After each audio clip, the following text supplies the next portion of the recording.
Hi, everyone. Welcome to another episode of Version 1, a podcast where people talk about their creative processes, imposter syndrome, inspiration, failures along the way, and much more.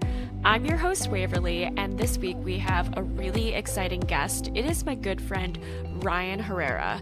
He is a creative writer who is pursuing his master's in writing at Johns Hopkins University and works in ad tech for his 9 to 5. He has experience writing across a variety of genres, including fiction, creative nonfiction, poetry, screenwriting, humor writing, and journalism. And he is working towards writing his first novel, which we get into in the episode. I'm so excited because Ryan is one of my oldest friends. We've known each other since we were teenagers, and he has a lot of really great information to share with you guys. We talk about how he makes time for his creative writing while working full-time in advertising, how his identities play a role in his work, how he gets some of his best ideas, and much more. Here is my friend, Ryan Herrera.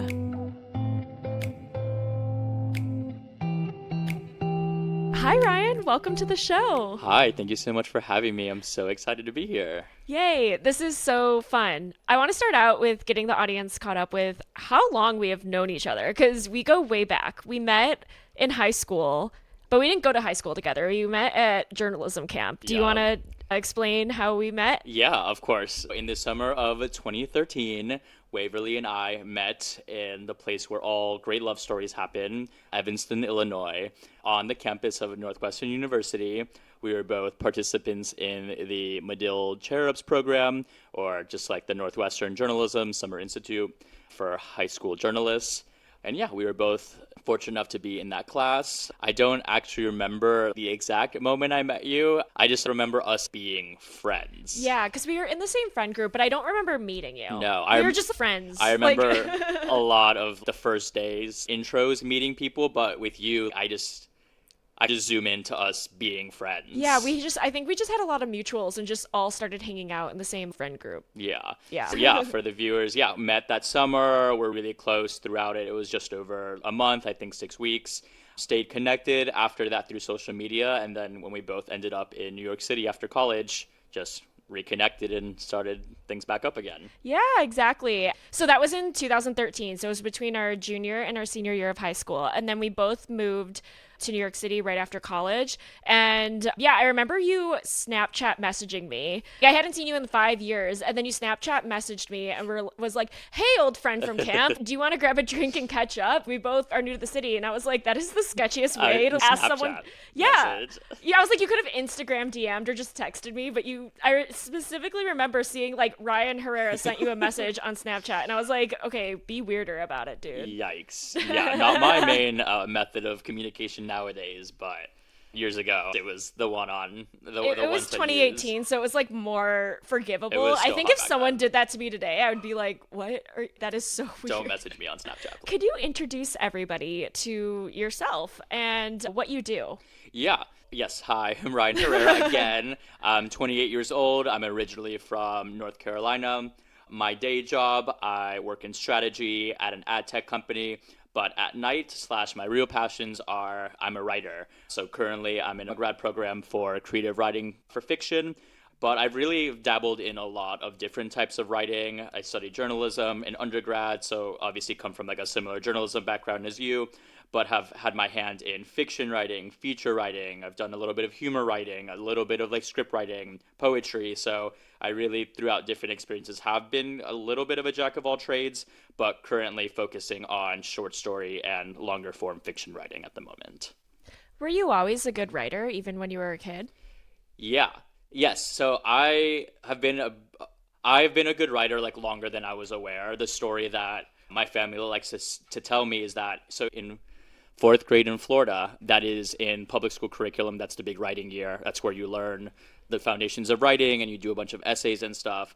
And I found out many years later that in fourth grade, apparently, like my English teacher had called my parents in for a conference and were like, your son Ryan is really good at writing. He's like the best in the class. And like they said, like he's really talented and you should push him to do this.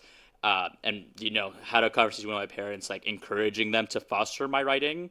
For context, both my parents are immigrant parents. So if any viewers are aware of what it's like to have an immigrant family, they are not, their first choice for their son is not go be like a writer. It's much more to be a doctor, a lawyer, engineer. So my parents always pushed me into engineering. They always pushed me into math. And it wasn't until high school when I came back to writing on my own that they told me that story and that I found out like I was a lot better even when I was really young than I think I was really aware of.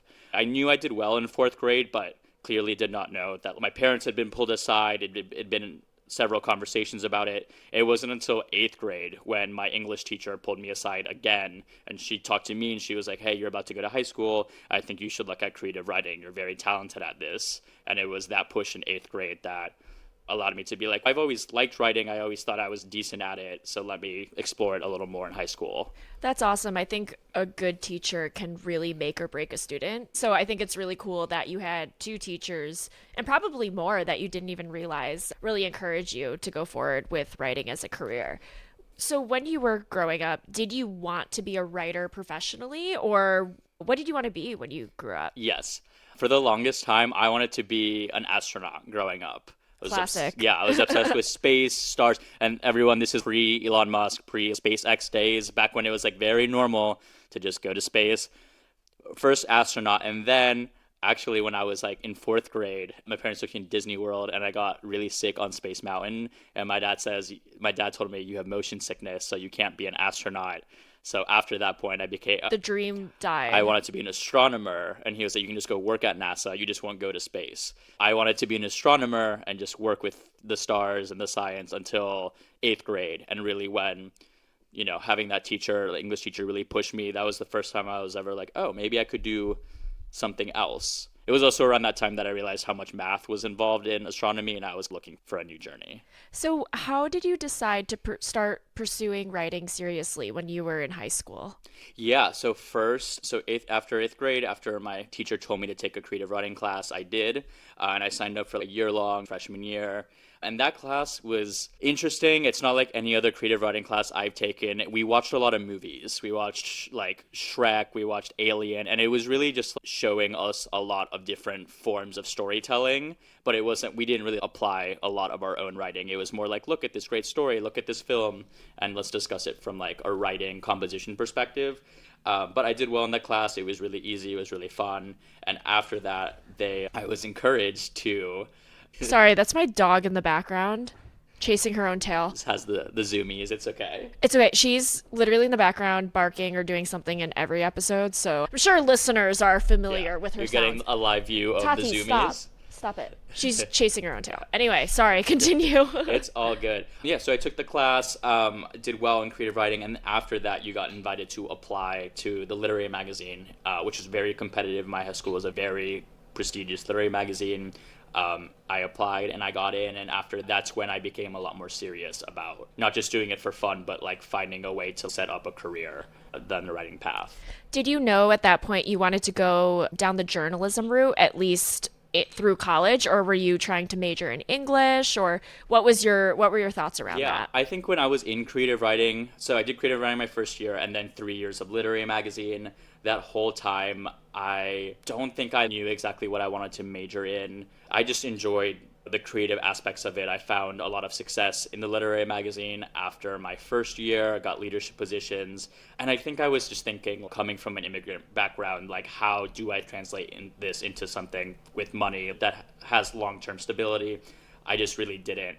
Until senior year of high school, I got wind of the journalism program at my school. It was not as successful or prestigious as the literary magazine, but it seemed long-term that made more sense financially. Like, journalism, that is a career where I can apply my writing and have a little bit more stability than an author or a freelancer. So I took journalism my senior year. And this was actually after the Medill Cherubs program where we met. So I really think our summer program was like the first time I really took journalism seriously. Cool. Yeah, no, I remember when I was younger, probably around the same age, like early high school, I loved reading and I loved writing.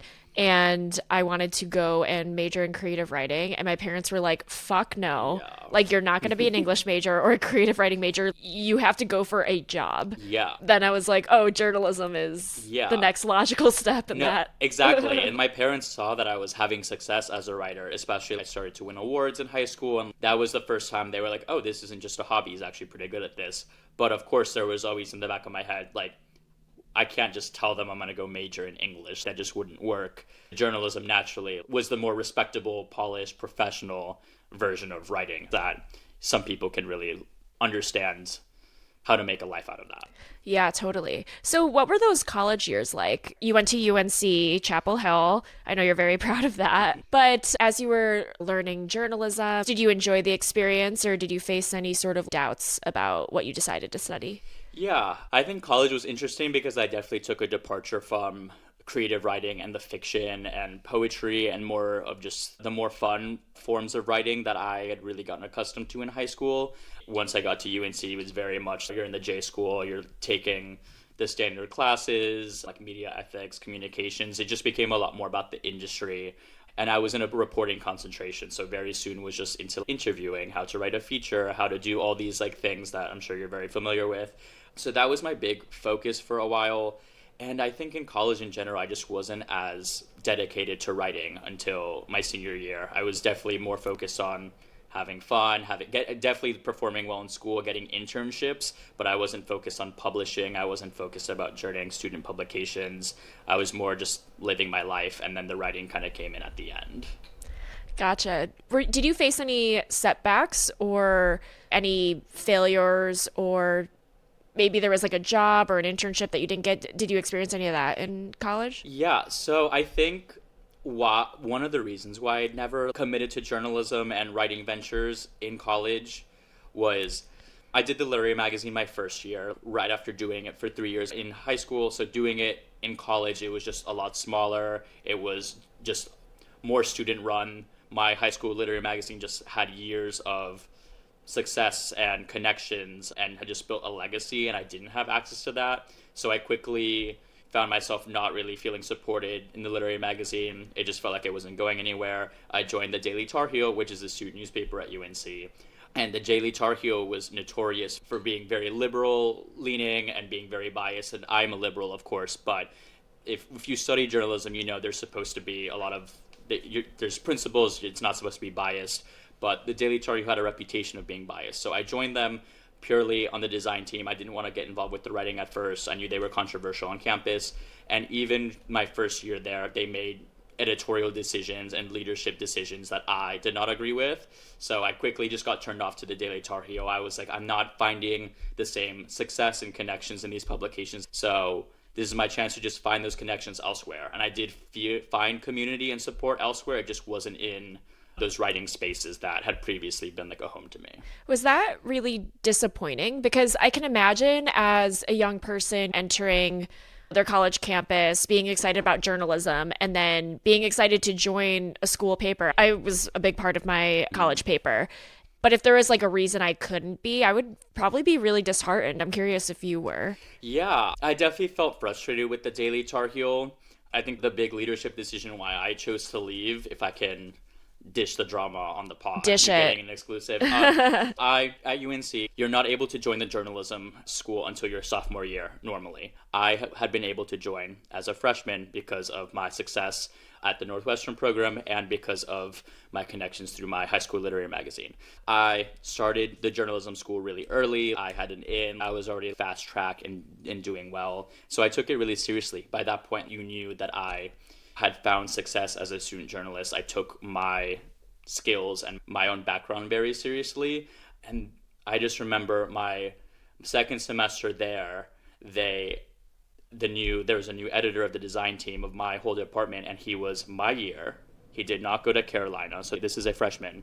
This is someone of freshman year. He did not go to Carolina. He went to a community college, which no disrespect, but he did not go to my university. And they just plugged him in. And it was because he could fit the 40-hour-a-week commitment to be an editor. That's a lot to ask for Yeah, of a because, college student. Yeah, college editor, you had to work like 35, 40 hours to be an editor. no one could because it was Chapel Hill, very busy, except for a student that didn't go And a there. very hard school to get into. Yeah. It wasn't like So- a random school. Like, it's a very Right. prestigious university. Exactly. So I remember coming in one day and like that week and they installed him. I knew who that guy was because he joined the paper the same time I did. And then they just told me that's my editor. And I was like, not to be a diva, but I'm so sorry. He doesn't go here. She literally doesn't go here, doesn't go to my school, does not have the experience that I have.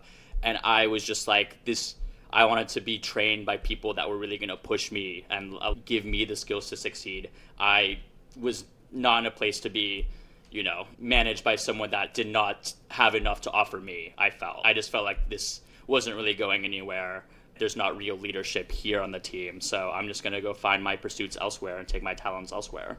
And where did you take those talents? I took those talents to Lambda Chi Alpha. No, truly, I found a lot of community in a lot of other places that I didn't expect. I joined a fraternity. I participated in a summer camp that serves children affected by a parent's cancer. I did a lot of other extracurriculars that, I think in high school, obviously, all the things you do are to build a resume to get into college. And I enjoyed newspaper and literary magazine. I loved them, but they were also very much building a resume.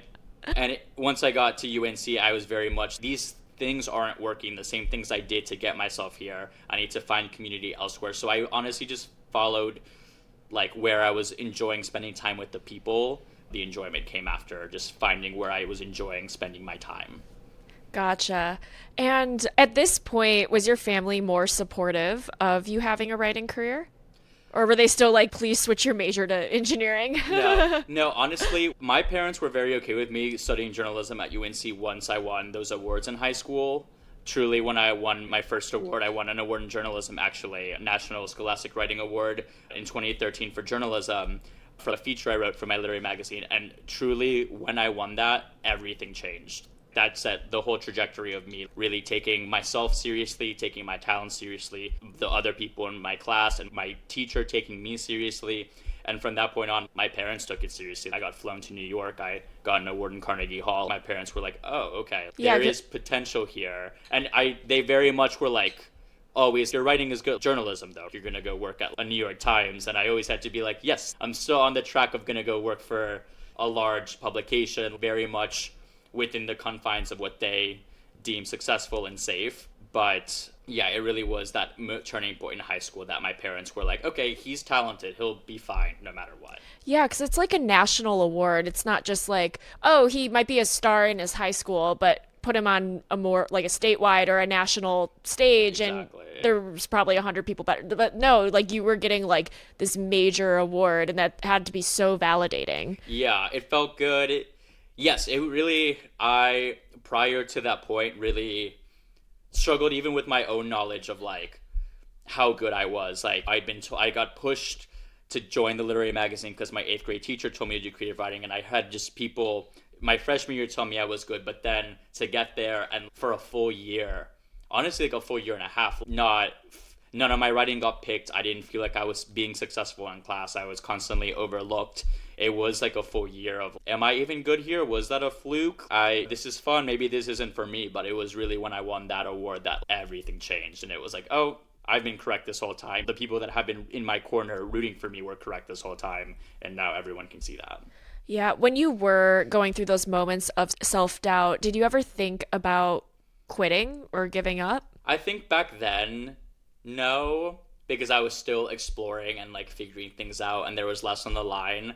I think ever since I've graduated college, I've known that writing is something I'm always going to come back to in some capacity. So even when there's moments where I'm facing challenges of, do I pick my day career versus my passion, or is there going to be money in this long term, and I face those doubts, I still feel like in my heart of hearts I am meant to do writing, but I'm obviously filling it in the meantime with other ventures, obviously a day job.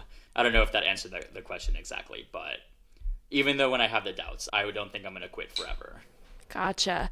And what did you do after college? What was your first job? Yeah. So right after college, my first job was actually a rotational program through Verizon related to advertising and marketing. I didn't study any of that in school.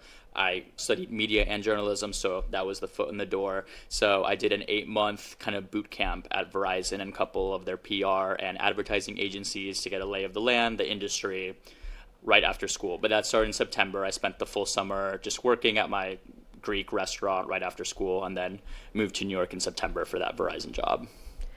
And so you decided to go more the advertising route than Yeah. journalism.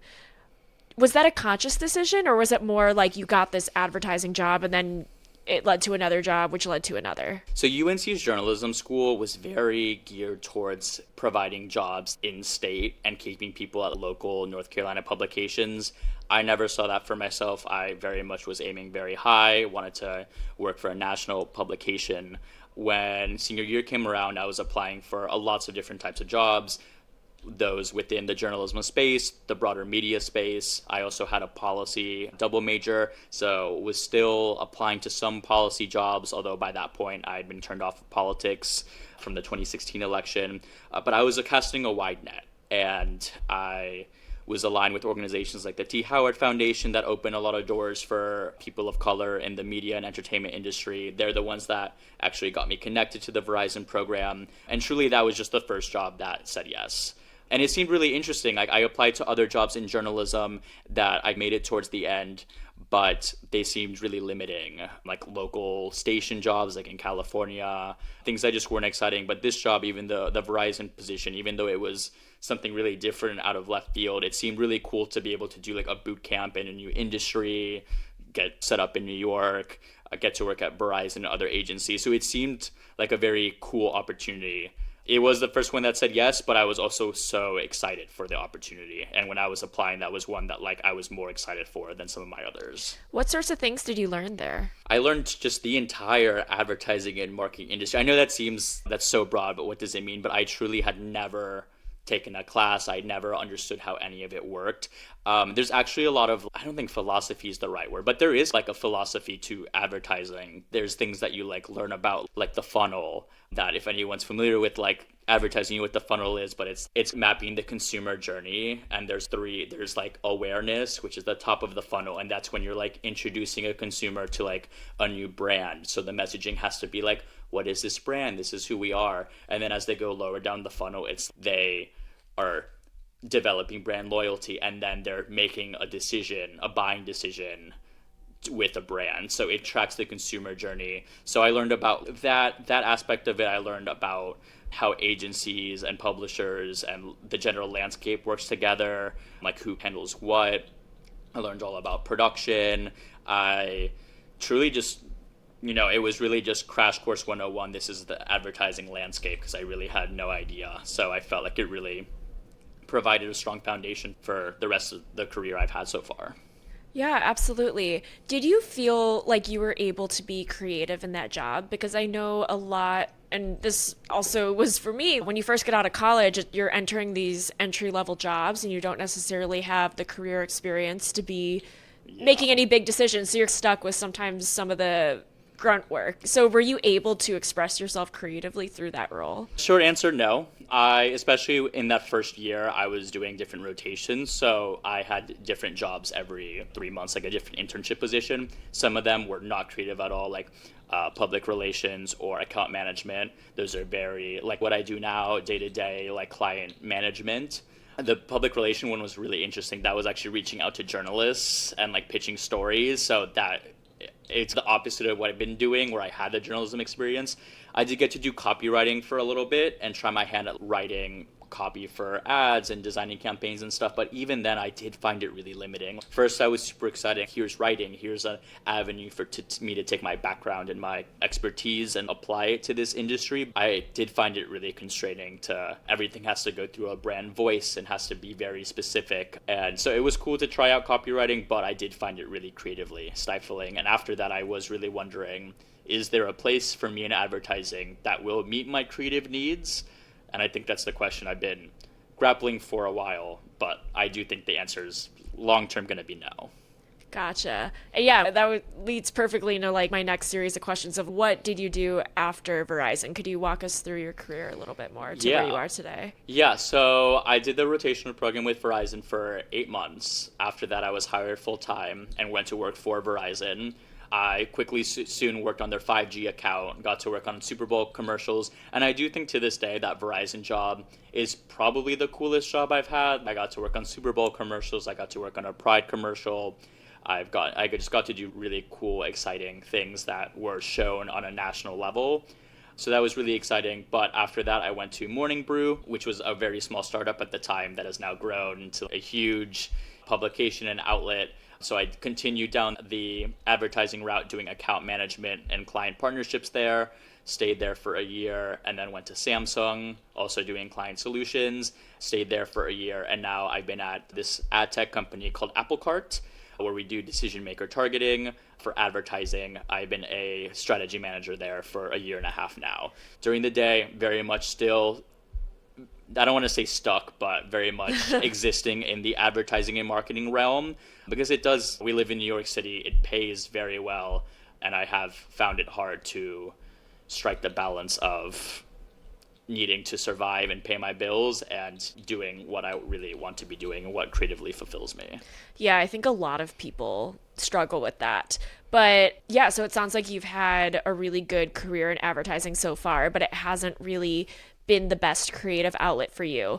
But Agreed. I want to talk about your main creative outlet because you are also a part-time grad student. So do you want to tell us a bit about that and what you're studying and what you're doing there? Yeah, of course. So since 2021, I have been a part-time grad student at Johns Hopkins University in their Masters of Writing program. I'll just note for the readers. So like very similar to an MFA, like Masters of Fine Arts. The difference is it's just a Masters of Writing.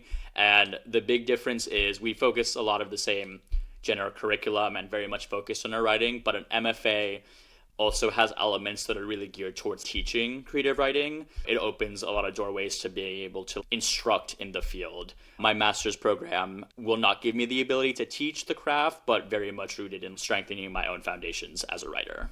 That's awesome. I can't believe it's been since 2021. Yeah. That's so long. It's at this point if it's just over 4 years, I technically should be graduating. I think that's why I really enjoyed this program, and shout out Johns Hopkins, and also why I didn't choose like the MFA route. With an MFA route, you have to put your whole life aside. You have to finish your program in 1 or 2 years, and I had a really successful career, and I didn't want to give it up right away. So I appreciate this program, really part-time, really flexible. I would say 2/3 of the people in the program are like me that have full-time careers or are retiring now. So it just makes it really easy to integrate with my schedule. So I've been doing one class a semester, definitely dragging on, but I also really appreciate that it's given me this really dedicated time to hone my craft for so long. I think that is really rare, and why I joined the program in the first place was for structure, and I can talk more about that, but I feel really blessed to have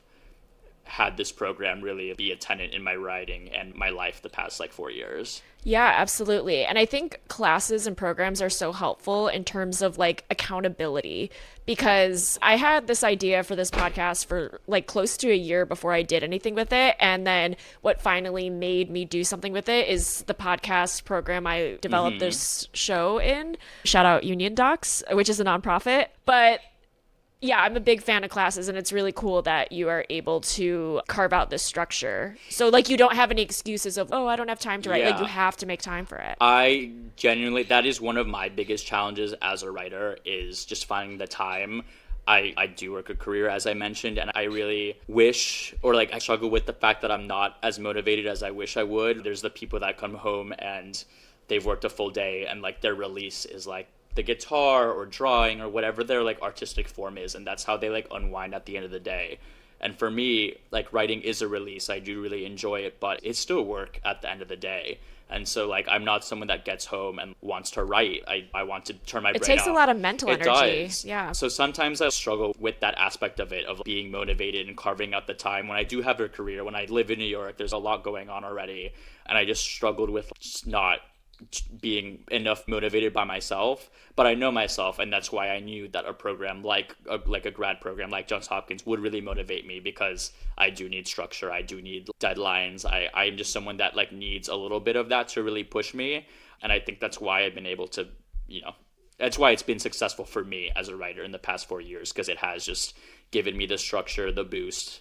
I have assignments, I have direction, and I think that can be really helpful for artists and creatives that are lacking that. Like, where do I even start? Like, this program gives me more than just the start. Like, it tells me exactly where I'm going. Yeah, and then you're forced to make decisions because I think also analysis paralysis is very real. If you were just, oh, okay, I'm going to write a series of short stories or whatever, but without a structure or program, sure, you could do it, but maybe you just get so overwhelmed you never start, or Yeah, yeah. for sure. And the accountability thing you were saying is a big piece. It's nice to have a built-in network of people that are going to read my pieces. We have set workshop times. That is, you know, a blessing. Otherwise, you have to find people to hold you accountable. You have to build those networks yourself, which can be hard to do. So it is really nice to just have that kind of built in as part of my program. Yeah, absolutely. What sorts of classes have you enjoyed taking the most, and what are your favorite themes to write about? Yeah, great question. Shout out to my last class that I just took. It's called Writing the Other, and it's about writing from the perspectives of people really different from you. I found it to be so interesting, and especially really timely with everything going on in America right now. In the past year, have just been reflecting a lot on my race and my identity and the different facets of myself, my Could you connections. tell people what your race and identity are? Yeah. Because people don't know. Yes, of course. So if you can't tell from my lovely podcasting voice, I am of Latino descent. I am Colombian. I was born in America, but both my parents and my whole family is from Colombia. I also identify as gay. So two kind of core parts of my identity that I've really just been like unpacking, especially my connection to America and how much whiteness is really ingrained in us from a young age. So I was already unpacking that, but having that class go along with that introduced me to some readings and some perspectives that were really interesting, and is just really timely with everything going on in this country. So that class was super, super interesting. I didn't even feel like it was super helpful from a writing perspective as much as I just feel like I learned a lot about the world, and it allowed me to reflect a lot on perspective more than writing. But I really enjoyed that class. Some other classes I've enjoyed more for the craft aspect have been, I've taken a humor writing class. That was really exciting, and we learned how to write a bunch of different forms of satirical content, different types of like humorous stories beyond what you see on The Onion. And then I also took a screenwriting class with Brian Price, who is pretty known in LA in the screenwriting world. I believe he's worked on a number of large movies that are not coming to mind right now, but shout out to Brian Price. That class was actually where, because it's about screenwriting, but I feel like I got the most understanding for how to write a novel or how to approach a novel from that class. Because, Interesting. right? And it was more because we spent a long time deciphering like the standard structure, like the three acts of a story, of any kind of story, and the different points of a narrative and a plot. And even beyond just this is what you'd see on a screenplay, that it really is the mold for so many different stories. And the tools he gave me for organization and for structure for writing were ones like, oh, I can totally structure a novel with this. And before I wouldn't even know how to start a novel. Do I start on page one? But he taught me how to take a step back. This is the full roadmap of the story, and then this is how you like flesh out between the different milestones. What are your favorite themes to write about? Originally, when I first started the program, was very much exploring writing like gay and queer life, exploration of that, because that is very much what was most exciting in my life and what was very new. I think lately, as all these things have been happening in America and the world continues to change, I think I'm developing my voice or like a point of view when it comes to race. I think that's something, I think if I can take a step back, like some of my challenges as a writer, especially growing up, where I just felt like I didn't really know what to say, especially I think back to like my high school classes, like literary magazine classes, like there were people who had faced such hardship and had things to draw inspiration from. And obviously not all great art comes from hardship, but I just felt I lived such a privileged and boring life growing up. Like nothing really bad happened to me. Like most anything I wanted, I got. And so it wasn't until really recently that I feel like I've been able to have kind of a nuanced point of view on things, especially spending my 20s in New York as a person of color, a gay man, seeing the world change, seeing this country change. I just feel like I have a lot more to say. And this is the first time I've really felt that. I feel like I finally have things to say as a writer. And before, I knew I had the talent, but I didn't know what to say. So I think that's been the big shift in the past few years. Yeah, it's a lot of self-development. Yeah. That's really cool. Is your goal to write a novel? That's one of the goals. Yeah, I would say that's like the big goal, I think. With my program now, at least for the first 5 or 6 classes, I didn't have a project I was like working up to. Some people join the program and they have a book or something they're working to. I didn't. I just wanted to get better.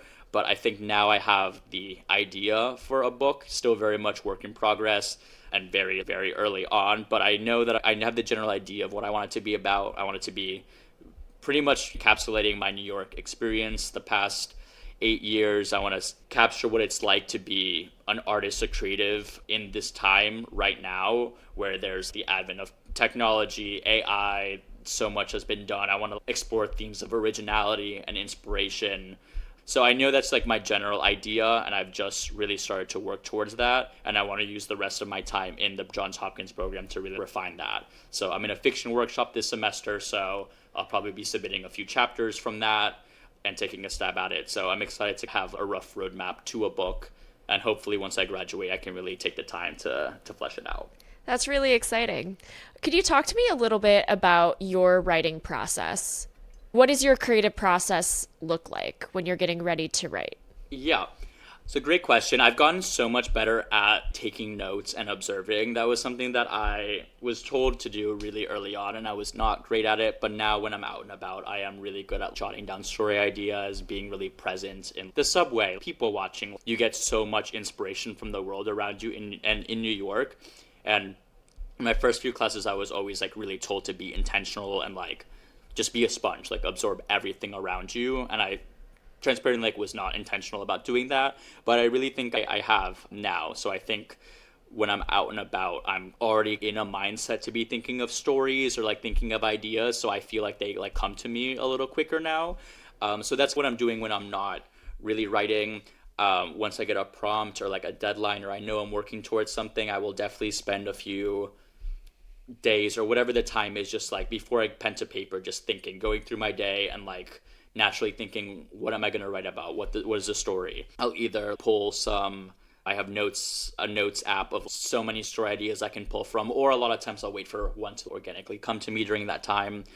And then I tend to be a procrastinator. I've always operated really well under pressure as a writer, and just in all aspects of my life, I work really well under pressure. So I tend to wait till the last minute, but like intentionally. I think that's when I've done my best work. I oftentimes will write at really weird hours of the day. I tend to write some of my best stuff like really early in the morning, like 4 in the morning. And I actually think that's really interesting because if you look back at a lot of famous writers throughout history, they also write at 4 in the morning at the really weird witching hour. There's actually, I guess, some literature around that, but there's 4 o'clock in the morning is also like when normally in a sleep cycle, that's when you're dreaming. If you're sleeping normal 8 hours, you should be dreaming really heavily around that time. So your brain is already in a creative state a lot of the time.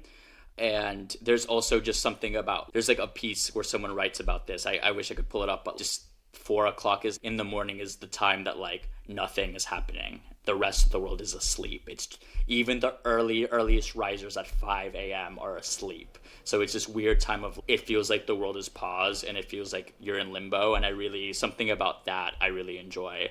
So a lot of times I'll start writing at 3 or 4 in the morning, and then oftentimes just write until the story's finished or the deadline has come, or I tend to really write things in short bursts. But I've gotten a lot better at planning things, breaking things up. If I have to write 25 pages for something, I will break that up into 3 days. I won't leave that till the last minute because that's a little crazy. But if it's something shorter, anything 5 or 6 pages or under, you can bet that I'm probably writing it till the last minute and really letting things bake, the ideas kind of cook. And then when it's crunch time, pop it in the oven and we'll see what comes out. Love it. Yeah, I love how you were saying like pay more attention to the world, because I'm really guilty of, every time I walk my dogs or I'm walking to the grocery store or whatever, I always have headphones on. Yeah. But whenever I take my headphones out and just let my mind free roam as I'm walking or as I'm doing something like washing the dishes, or instead of listening to a podcast, but just like letting my mind roam, it's always like when I have the best ideas. Yeah. Honestly, I should take the headphones out. That's huge. Which walking my dog has been really good at. I don't walk with my headphones on, but even that, like, even on the subway when I am people watching, I'm still listening to music. So honestly, that's a good reminder. Like, use all your senses, like not even just the visual ones. Yeah, because you never know what you might overhear. Yeah, and I think it makes sense. Like in New York especially, we're so like on to the next place, like sunglasses on, headphones in. But if you just take a second and take a step and look at the world around you, there is a lot of inspiration there. Yeah, absolutely. So you've been in this Johns Hopkins program for 4 years now, right? Where would you say, over the last 4 years of improving and workshopping your writing, where would you say were your biggest areas of improvement so far? Yeah, that's a great question. I think what I was speaking to earlier, I knew I like always wanted to write a book, but the process seemed so daunting. Like, Yeah. where do you even start? Where do you even start? If you'd asked me before the program, I have no idea how to even start a novel. It seems so hard to even get to that point. But now I think it just taught me the tools of organization, among the other things I'll talk about. But it really just showed me, no, a novel is totally possible. You just have to break it up. And so, like, it taught me what I was saying to first you start with the overall structure. You need to map out the story. Where is it going? You're not just going to open the first page on Microsoft Docs, like Microsoft Word, and start. Like, that might work for some people. It's not going to work for me. I need to take a step back, map out the key stories. I also learned, like, how to do, like, certain, like, character dives. So before I start a story, like, there was like this like questionnaire of 20 questions that you like answer about your character, like their favorite place to travel, what's like an embarrassing thing they did, like things that like aren't going to be in the story, but you have to come up with them, and it allows you to create like a full character and know them before you even put them in a story. So just things like that was really helpful to understand how to approach a longer form project, which is really exciting. I think, like I said, I've taken some classes that are more specific to humor writing or screenwriting, where I haven't had that experience before. So it really taught me a lot of the principles there. When it comes to just core fiction writing, I do feel like I had a lot of the techniques down, but practice makes perfect. So I just think having the opportunity to talk about these techniques, whether it's structure, diction, all these technical terms, being able to practice them, read stories with the lens of them, read other people's work. I don't think those were things I was really missing, because my high school literary magazine, shout out Roars and Whispers, shout out Marvel Hutchinson, was really rigorous and really prepared me for the work I do now. But it's just that extra practice that I think has really allowed my work to get better over time. Is there something that you did when you were first starting out that you do differently now? Not really. Would just say I am better about discipline. I think that's something that just comes with age and with experience. I think before I wasn't always the most disciplined with, even like I said before, I'm a procrastinator, but if I need to write 15 pages, whereas I previously might have written it in the last day or in one day, now I will break it up. So I think I'm just more intentional about my writing. And I feel like maybe it's because I'm paying for my program myself. Maybe it's because I'm an adult now and I'm taking this more seriously, and I like don't love my day job by comparison, but I just feel like I take everything much more seriously when it comes to my writing. Whereas before I was just doing it willy-nilly. Now I'm in grad school. I'm paying for this. It's go time. If you're not giving 100% like in this work now, then what's the point? So I think that mentality has really come into play, and now I'm doing it less to get a credit or less to get into college or get an award. And now I'm doing it because I'm like choosing this path. I definitely am a lot more intentional about the work that I do. Yeah, absolutely.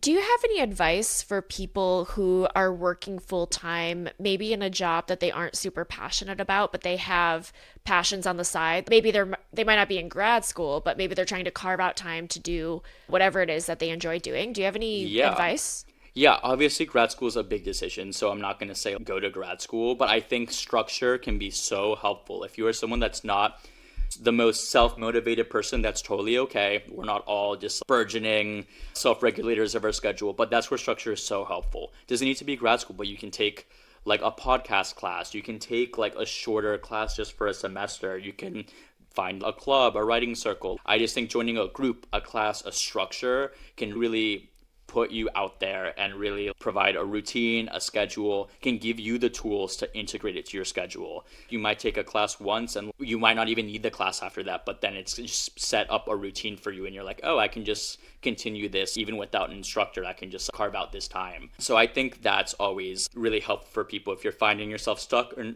not sure where to start, find some class, find some course. Yeah, I'd say that.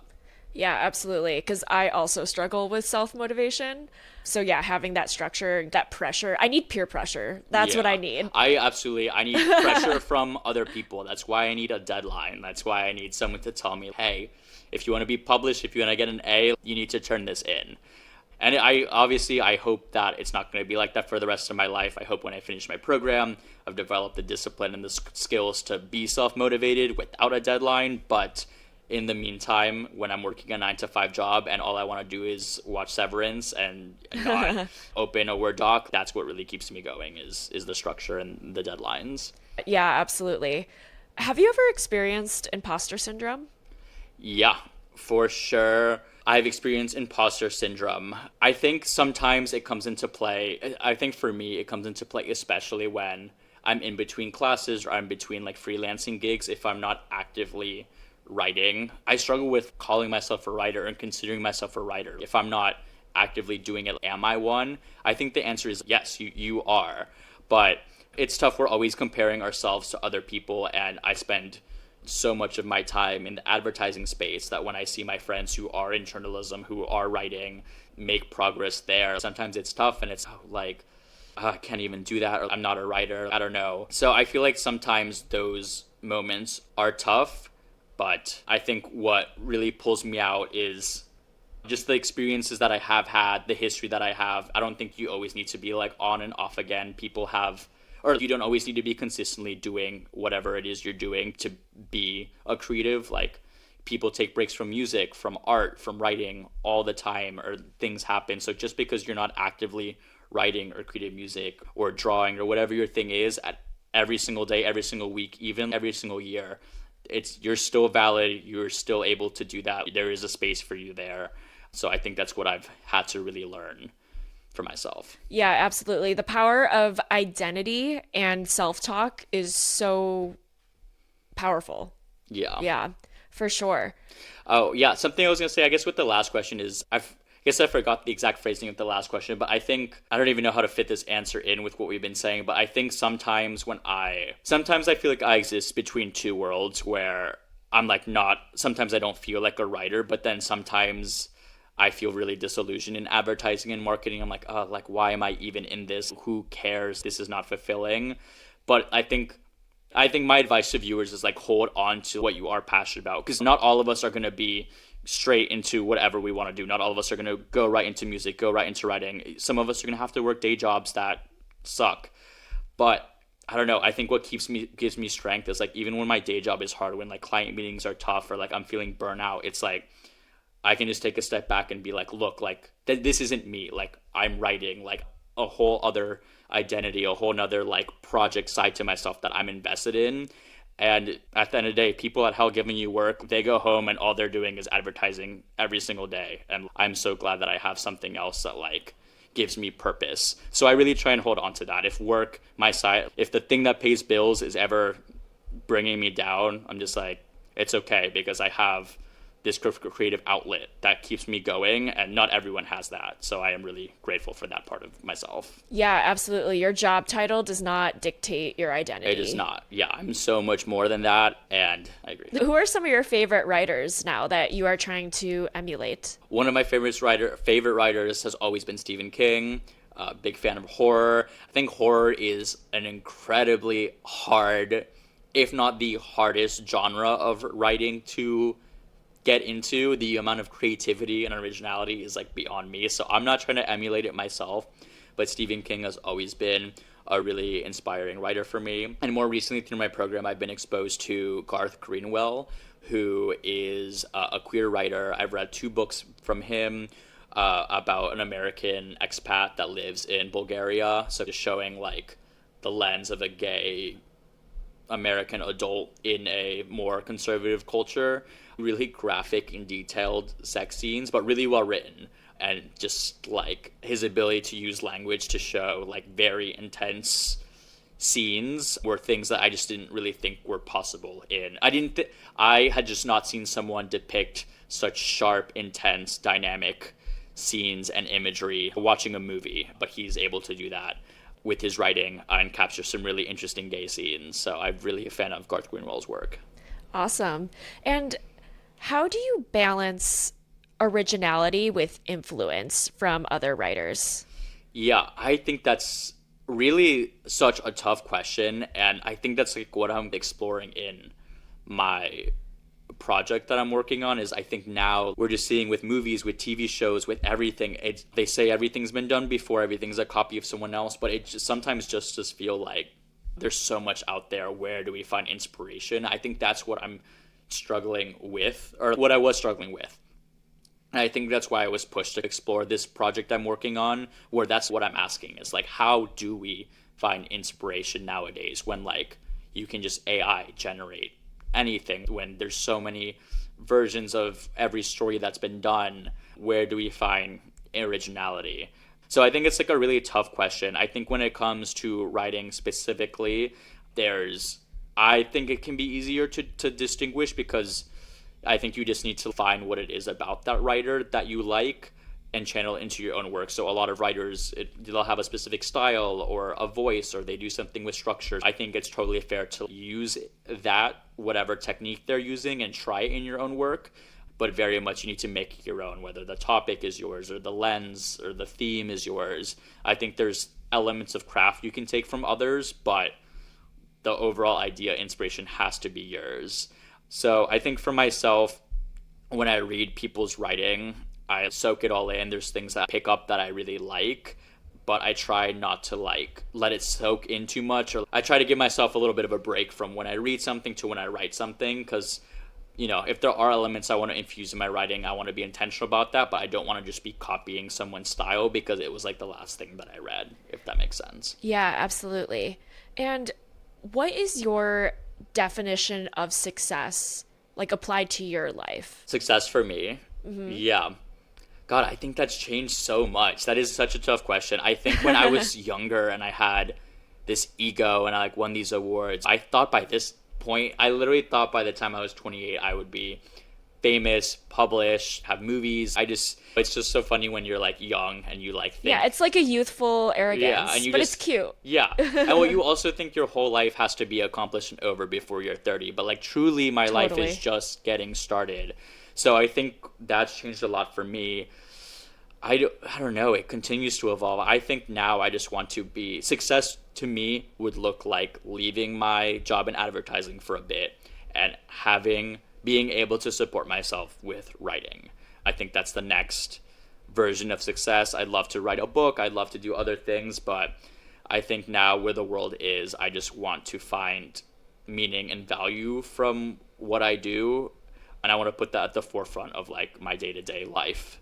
And right now I'm just working jobs to get by, and I feel like I need to shift the focus. And when you're in a rut, what helps you get out of it? Yeah, writer's block happens all the time. So if it's like a short-term one, put it to bed, come back the next day. Sometimes if I'm in a longer rut, I think that is where structure is really helpful.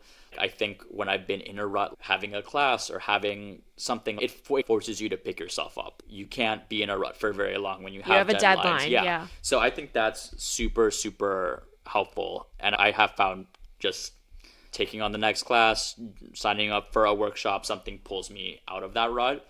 But if not, I think it's one of those things of when you're like trying to think of something and it's on the tip of your tongue but you can't remember, and the more you focus on it, the more you can't remember. But then if you like go away from it, 5 minutes later you'll remember it. The brain does that. I think sometimes if you're in a rut and you're so focused on it and you're like, oh, why is nothing coming out, just take a break, really a longer break, come back to it in a week. Really don't relieve yourself of that pressure and get yourself in a different mindset and come back to it. And then I think the brain kind of just resets and lets you go from there.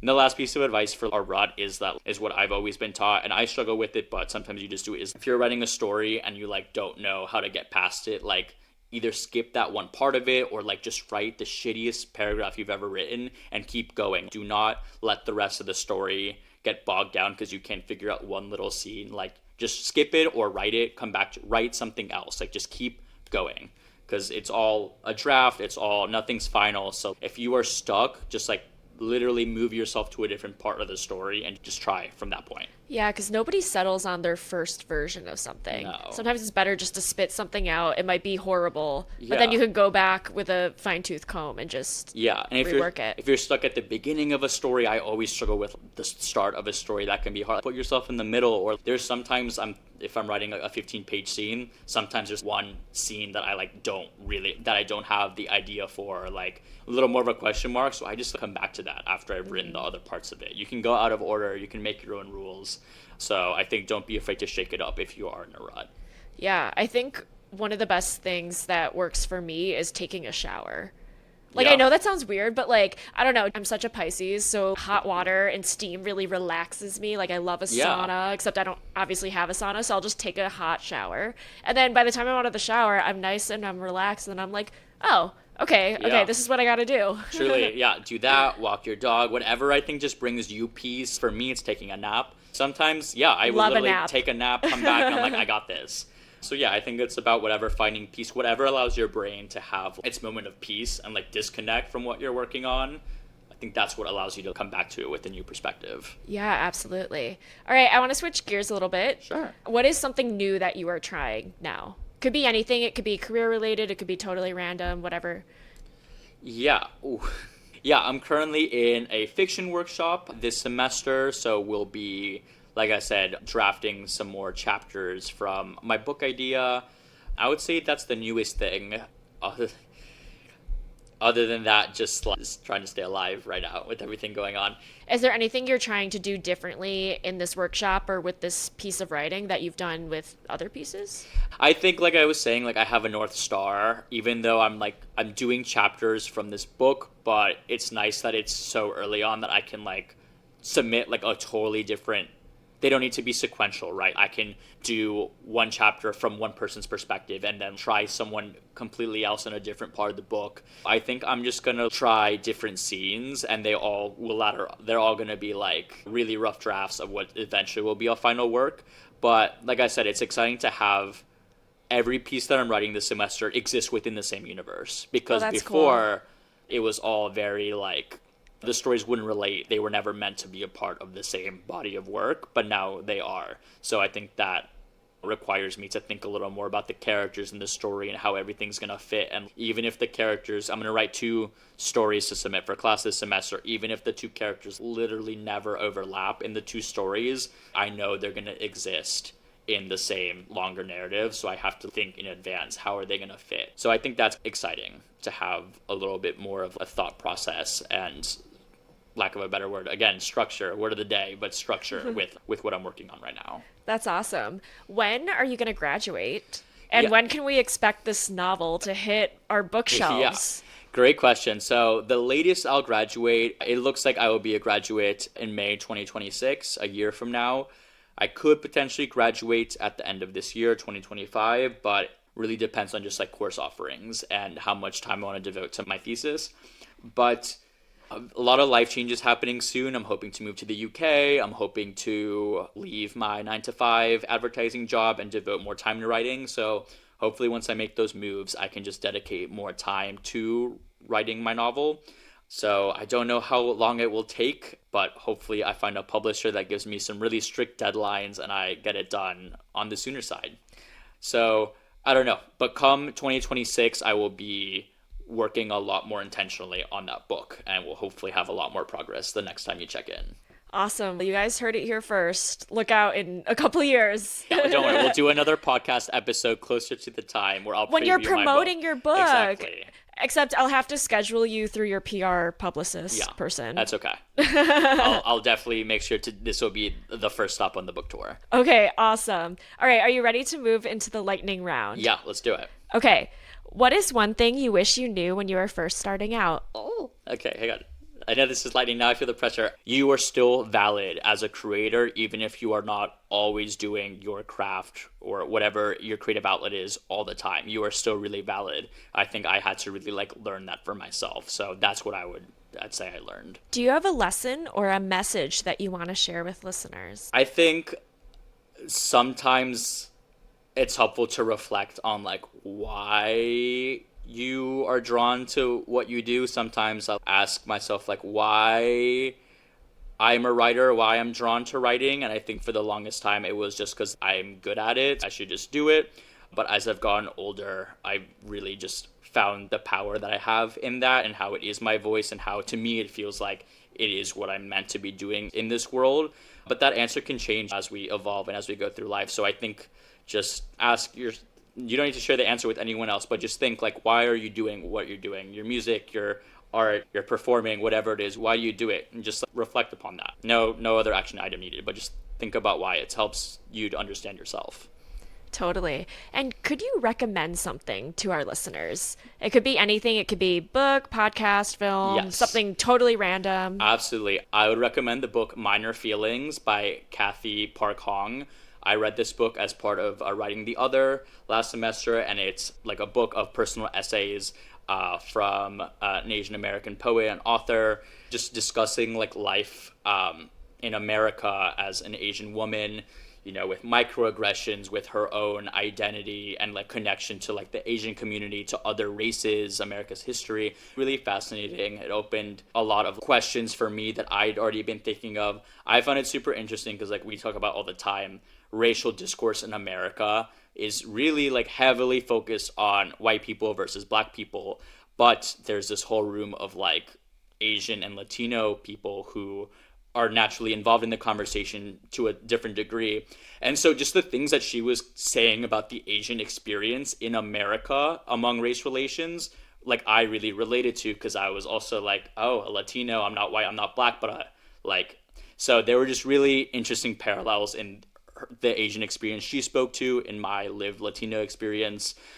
So regardless of what your race is, I think there's some really interesting nuance. And if you are feeling any type of way about this country, the direction it's going in, and your identity as an American, I think it's a really interesting read. Oh my God, I need to read it. Yeah, you can borrow it. Do you have it? Yeah, I have can it at I home. borrow it? Okay, Yeah. cool. Yeah, you can totally borrow it. Again, it's called Minor Feelings by Kathy Park Hong. Highly recommend. Okay, love it. All right, last question. Where can people find you? Yeah, so you can find me on Instagram for now until there's a fascist takeover of that app. It's at Ryans_not_here, HERRE. You can find me on LinkedIn, Ryan Herrera. You'll see all the day job advertising marketing stuff, but hopefully soon you'll see a lot more writing stuff. And then I do have a WordPress that has not been active for a few years, but it's still there. You can see some of my older work, ryanherrera14portfolio.wordpress.com. All right, love it. Thank you so much, Ryan, for coming on the show. Right. Thank you all. All right, bye. Bye.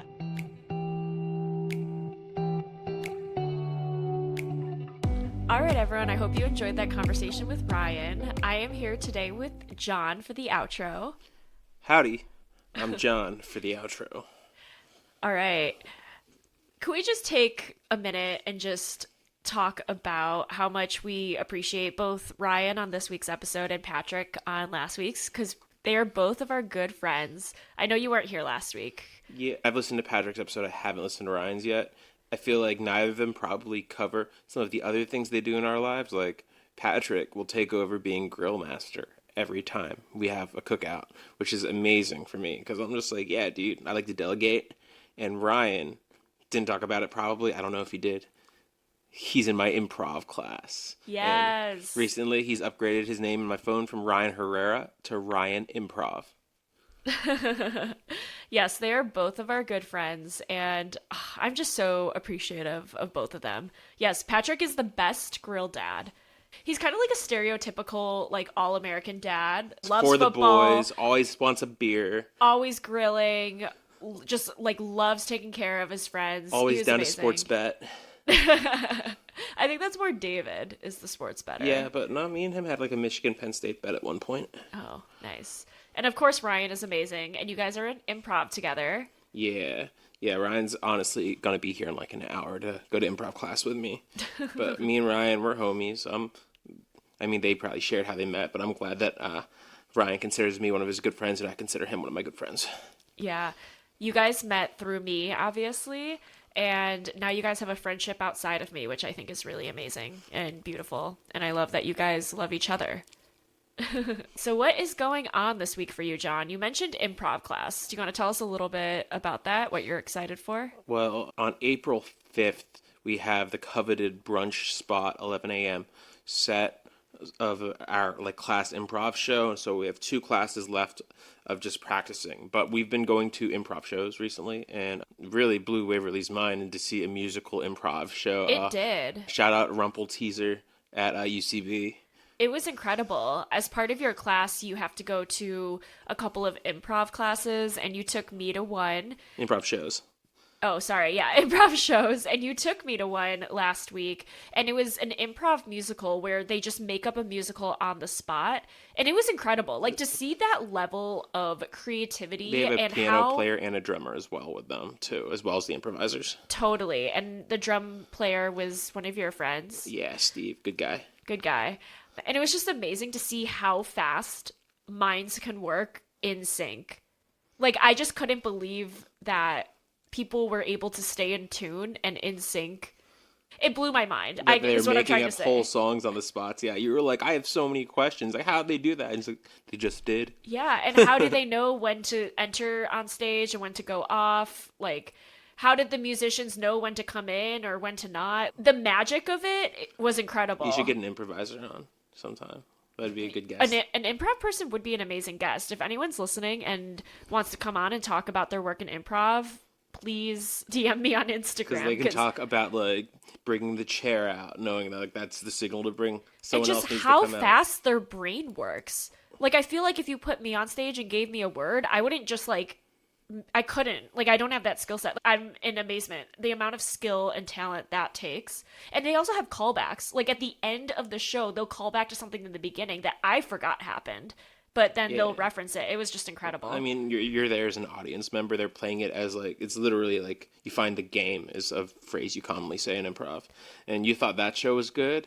Just wait till April 5th at 11 a.m. at the UCB Theater on 14th Street. It's going to be the biggest show UCB's ever seen at 11 a.m. If you guys were a fan of episode 1 with John and then the episode you just listened to with Ryan, definitely come to UCB in the East Village on April 5th because you will see both of them do improv, and I will be there too in the audience as a proud friend and girlfriend. What do you have going on this week? I had 2 job interviews today.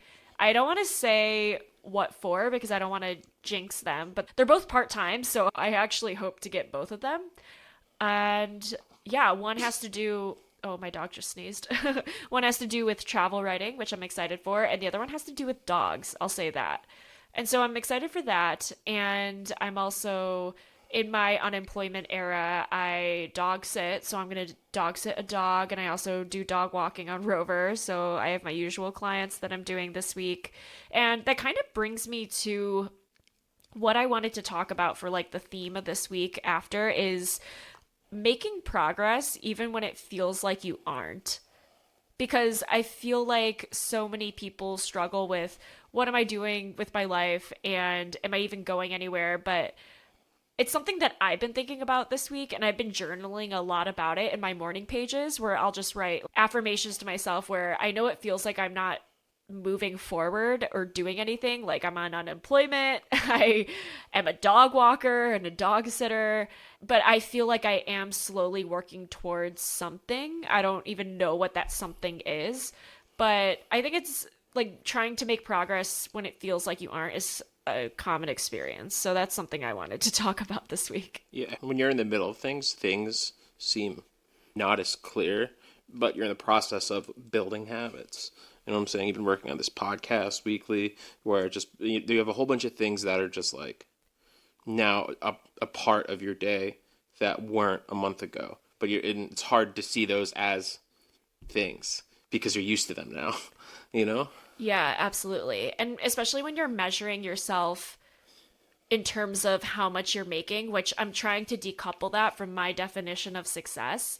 But in the very traditional sense, and how I was raised was the more you make, essentially the more valuable you are. But I'm trying to decouple that and focus more on being fulfilled and happy. And of course, making enough to pay my bills, but not having money be the only thing I'm measuring against. And I'm not making a lot. I'm literally on unemployment right now, and I'm a dog walker. So, you know, What's the phrase that I always say about money? you always say all the money you're ever going to make is out there already. Already exists. All the Wait. money I'm ever going to make already exists. So, like, I'll get it. It's not like a race. You know what I'm saying? You build towards the life you want. It's not really about building towards money, Yeah, in absolutely. my unhumble opinion. As Sorry, long as I'm you're karate chopping my dog right now. Yeah, we've been playing with Tati this whole time on the couch as we record this. But yeah, that's just been something I've been trying to really reassure myself, because when you don't have external forms of validation, like a big paycheck or a big company on your resume at the moment, it can feel like you're just treading water instead of swimming forward. But I'm trying to refocus that and affirm myself that no, I am making progress in my life. So that's something I'm thinking about this week. All right, time for the Artist Way check-in. I am on week 3, which is called Recovering a Sense of Power. And this week's chapter was all about overcoming the shame you felt and getting in touch with your inner child before you had people discouraging you and before you had these beliefs that you weren't a creative person. John, I know you did the Artist Way a while ago. Do you remember anything from this week? I know it was a long time ago. I don't remember, but it is one of those things I like to break down with that phrase. Was just like, what did you like to do when you were like 9 or 10 before you had responsibilities? That's whenever homework starts becoming serious and people start talking to you about like, what do you want to take in high school? What do you want to take in XYZ?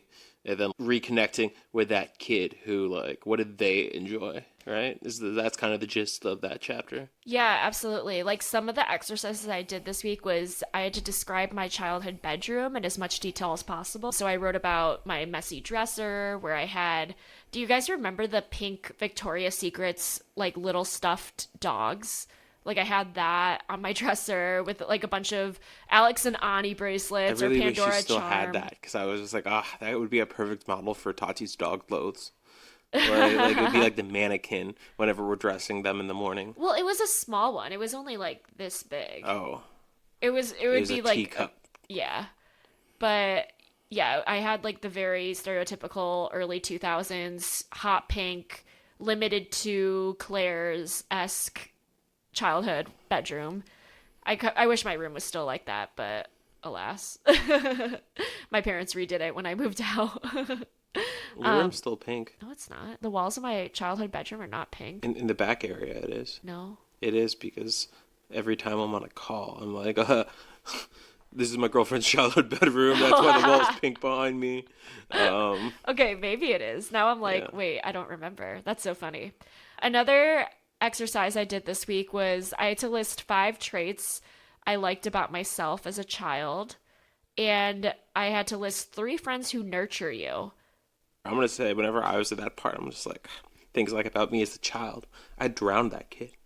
Oh my god. He's gone. You're so dark. That child me, non-existent. Now I'm a boy man.